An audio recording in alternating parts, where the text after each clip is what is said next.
اعوذ باللہ من الشیطان الرجیم بسم اللہ الرحمن الرحیم۔ اللہ تبارک و تعالیٰ کے نام سے شروع جو بڑا مہربان اور نہایت رحم کرنے والا ہے۔ ایک ایسی بدکار قوم جس پر اللہ تبارک و تعالیٰ نے دنیا ہی میں جہنم کا دروازہ کھول دیا اور ان پر جہنم کی آگ برسا دی۔ یہ وہ واحد قوم تھی جس پر اللہ تبارک و تعالیٰ نے ایک ساتھ بہت سارے دردناک عذابات نازل فرمائے۔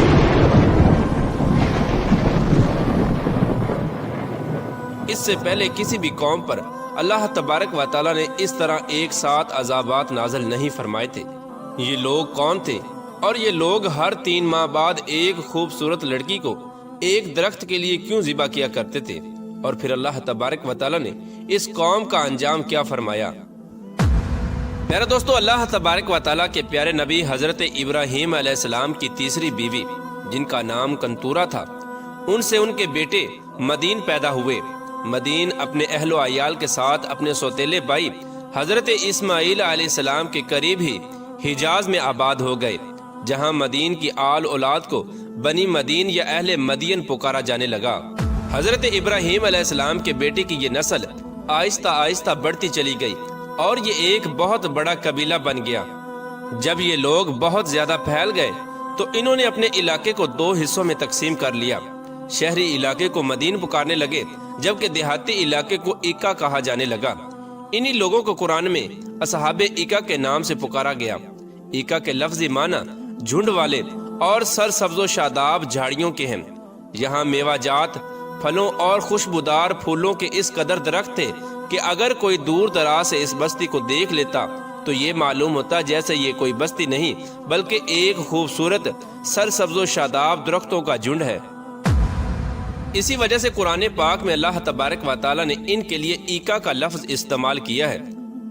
جبکہ امام ابن کثیر نے لکھا ہے کہ یہاں ایکا نام کا ایک درخت تھا جس کی اہل مدین پوجا کیا کرتے تھے، جس کی وجہ سے ان کو اصحاب ایکا کہا جانے لگا۔ یہ لوگ عرب کی مشہور شاہراہ پر آباد تھے جس کو قرآن پاک میں امام مبین یعنی کھلی شاہراہ کہا گیا ہے۔ اہل مدین اسی شاہراہ پر بحر کلزم کے مشرقی کنارے پر آباد ہوئے تھے۔ اہل مدین بے حد خوشحال اور امیر لوگ تھے۔ دور دراز سے قافلے ان کی بستی میں آتے اور یہاں سے پھل سبزیاں اور اناج وغیرہ لے جاتے، اور یہ بستی اتنی خوبصورت تھی کہ دور دراز سے لوگ صرف اس بستی کو دیکھنے کے لیے آتے۔ چونکہ یہ قوم ایک بہت بڑی شاہراہ پر آباد تھی، اس لیے ہر طرف سے آنے جانے والے تاجر اس بستی میں ضرور رکتے، جس کی وجہ سے اس بستی کے لوگ تجارتی کاروبار سے منسلک ہو کر بہت ہی زیادہ خوشحال ہو گئے۔ جب یہ قوم بھی اللہ تبارک و تعالیٰ کی دی ہوئی نعمتوں کی وجہ سے خوشحال ہو گئی تو یہ قوم بھی قوم عاد کی طرح اور قوم سمود اور قوم لوط کی طرح بتوں کی پوجا کرنے لگی۔ یہ قوم وہ واحد قوم تھی جس نے سب سے پہلے دنیا کے اندر درخت کی پوجا کرنا شروع کی۔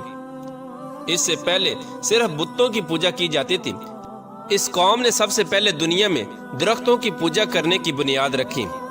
یہ لوگ روئے زمین میں ایک نئی عبادت کرتے تھے جس میں ایکا نامی درخت کے آگے ہر 3 ماہ بعد ایک خوبصورت دوشیزہ لڑکی کو ذبح کیا جاتا اور اس کے سارے اعضاء کو الگ الگ کاٹ کر الگ الگ جگہوں پر تقسیم کر کے دفن کیا جاتا۔ یہ لوگ اس درخت کو اپنا خدا مانتے تھے اور یہ عقیدہ رکھتے تھے کہ اگر ایکا نامی درخت کو دوشیزہ کی قربانی نہ دی گئی تو یہ ہمارے کاروبار ختم کر دے گا اور ہمارا سب کچھ تباہ و برباد ہو جائے گا۔ اس کے علاوہ یہ بدبخت قوم ناپ تول میں بھی کمی کیا کرتی تھی۔ اس کے لیے بھی اس قوم نے ایک خاص انتظام کیا ہوا تھا۔ یہ لوگ اپنے بہنوں اور بیویوں کو اپنے کاروباری مراکز پر عریاں لباس بٹھا دیتے اور جب کوئی تاجر آتا تو وہ شہوت کے ہاتھوں مجبور ہو کر ان لڑکیوں سے مصروف ہو جاتا، جس کی وجہ سے یہ لوگ ناپ تول میں کمی کرتے اور زیادہ تر یہ لوگ چیزیں ہی بدل ڈالتے۔ پھر اللہ تبارک و تعالیٰ نے اس قوم کی ہدایت کے لیے حضرت شعیب علیہ السلام کو مبعوث فرمایا۔ حضرت شعیب علیہ السلام کا تعلق بھی اہل مدین ہی سے تھا۔ پیارے دوستو، قرآن پاک میں 11 جگہ پر حضرت شعیب علیہ السلام کا ذکر ملتا ہے۔ نبوت سے پہلے بھی حضرت شعیب علیہ السلام اپنی قوم میں ایمانداری اور نیک نیتی پر مشہور تھے۔ نبوت ملتے ہی حضرت شعیب علیہ السلام نے اپنی قوم کو تبلیغ کرنا شروع کر دی۔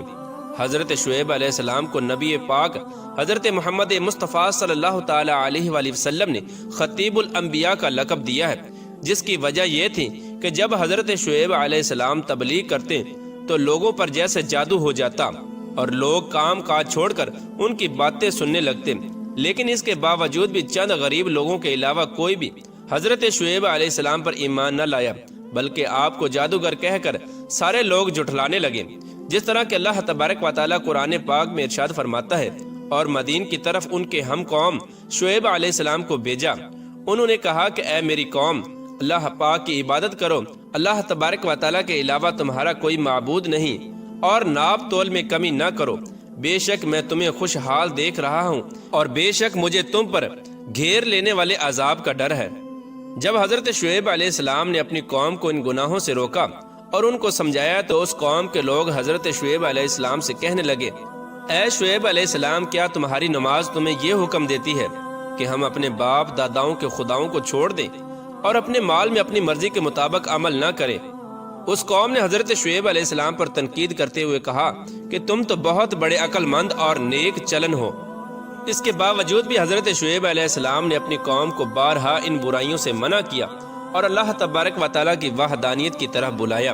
جب کسی بھی طرح حضرت شعیب علیہ السلام کی قوم اپنے گناہوں سے باز نہ آئی تو حضرت شعیب علیہ السلام نے اپنی قوم کو پرانی قوموں پر نازل ہونے والے دردناک عذابوں سے ڈرایا اور ان سے فرمایا کہ اے میری قوم، اگر تم لوگ اسی طرح گناہوں کے اندر مبتلا رہے اور میری بات نہ مانی تو اللہ تبارک و تعالیٰ کا دردناک عذاب تم پر آن پہنچے گا، جس طرح کہ حضرت نوح علیہ السلام کی قوم پر اور حضرت ہود علیہ السلام کی قوم پر اور حضرت صالح علیہ السلام کی قوم پر اللہ تبارک و تعالیٰ کا دردناک عذاب نازل ہوا تھا، اور حضرت لوط علیہ السلام کی قوم تو تم سے کوئی دور نہیں۔ حضرت شعیب علیہ السلام کی یہ واضح نصیحت سن کر پوری قوم حضرت شعیب علیہ السلام کے خلاف ہو گئی اور ان سے تنگ آ گئی، اور حضرت شعیب علیہ السلام کو دھمکی دینے لگی، یا تو تم ہمارے دین میں داخل ہو جاؤ ورنہ ہماری بستی سے نکل جاؤ۔ اور یہ بدبخت لوگ حضرت شعیب علیہ السلام سے کہنے لگے، اگر تیرا اتنا بڑا قبیلہ نہ ہوتا تو ہم دیکھتے کہ تو کس طرح ہمیں ہمارے دین سے ہٹاتا ہے، ہم تجھے سنگسار کر دیتے اور تجھے قتل کر دیتے۔ جب حضرت شعیب علیہ السلام نے دیکھا کہ اب ان لوگوں سے ایمان کی کوئی امید نہیں اور ان میں سے کوئی بھی ایمان نہ لائے گا، حضرت شعیب علیہ السلام نے ان لوگوں کو ہر طرح سے سمجھا بجھا کر دیکھ لیا۔ آخر کار انہوں نے یہ فیصلہ سنا دیا کہ اے میری قوم، تم اپنے طریقے پر عمل کرتے رہو اور میں اپنے طریقے پر عمل کرتا ہوں، تھوڑے ہی دنوں میں معلوم ہو جائے گا کہ کون حق پر ہے اور کون باطل پر، اور کس پر اللہ تبارک و تعالیٰ کا دردناک عذاب نازل ہوتا ہے، اور کون جھوٹا ہے اور کون سچا ہے۔ اس کو اللہ تبارک و تعالیٰ قرآن پاک میں یوں بیان فرماتا ہے، اے ہمارے رب، ہم میں اور ہماری قوم میں حق کے ساتھ فیصلہ فرما دے، اور تو سب سے بہتر فیصلہ فرمانے والا ہے۔ حضرت شعیب علیہ السلام نے جب آخری بار اپنی قوم کو سمجھایا، لیکن یہ لوگ پھر بھی اپنے گناہوں سے باز نہ آئے اور نہ ہی انہوں نے توبہ کی، بلکہ حضرت شعیب علیہ السلام سے کہنے لگے، اگر تم اللہ تبارک و تعالیٰ کے سچے نبی ہو تو آسمان سے کوئی ٹکڑا گرا کر ہم کو ہلاک کر دو، اور اللہ تبارک و تعالیٰ کا وہ دردناک عذاب لے آؤ جس سے تم ہم کو ڈراتے ہو۔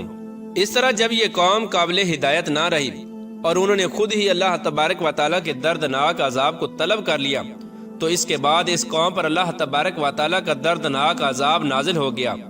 جس طرح کہ حدیث پاک کہتا ہے کہ اللہ تبارک و تعالیٰ نے ان بدبخت لوگوں پر جہنم کا ایک دروازہ کھول دیا، جس سے پوری آبادی میں شدید گرمی اور لو کی حرارت و تپش پھیل گئی اور بستی والوں کا دم گھٹنے لگا، تو وہ لوگ اپنے گھروں میں گھسنے لگے اور اپنے اوپر پانی کا چھڑکاؤ کرنے لگے، مگر پانی اور سائے کی وجہ سے بھی انہیں کوئی چین سکون نہ ملتا، اور جہنم کی آگ کی گرمی کی وجہ سے ان لوگوں کے بدن جھلسنے لگے اور وہ لوگ آگ میں جلنے لگے۔ پھر اللہ پاک نے بادل کا ایک ٹکڑا بھیجا جس نے اس بستی کے ایک حصے میں چھاؤں کر دی، اسی بادل کے سائے میں ٹھنڈی ہوا چلنے لگی۔ پھر سب بستی کے لوگ اپنے گھروں سے نکل کر اس بادل کے سائے میں آ گئے۔ جیسے ہی سب لوگ بادل کے نیچے آ گئے تو پہلے ایک زوردار چیخ آئی، پھر اللہ پاک نے آگ کے گولے برسائے اور ساتھ ہی زلزلہ بھی آ گیا۔ ایسے ایک ساتھ کئی سارے عذابات اس قوم پر اللہ تبارک و تعالیٰ نے بھیجے۔ اس طرح اللہ تبارک و تعالیٰ نے ایک ساتھ اس قوم پر کئی دردناک عذابات نازل کیے، اور یہ قوم ہلاک و برباد ہو گئی، اور اس قوم کو اللہ تبارک و تعالی نے صفحہ ہستی سے مٹا دیا۔ لیکن حضرت شعیب علیہ السلام اور جو لوگ حضرت شعیب علیہ السلام پر ایمان لائے تھے، اللہ تبارک و تعالی نے ان کو اس عذاب سے محفوظ رکھا۔ اس بدبخت قوم کے ہلاکت کے بعد حضرت شعیب علیہ السلام شباب نامی علاقے میں تشریف لے گئے، اور وہیں آپ زندگی گزارنے لگے، اور وہیں پر آپ کا انتقال ہوا۔ اللہ تبارک و تعالی سے دعا ہے کہ اللہ تبارک و تعالی ہمیں ان تمام برائیوں سے بچائے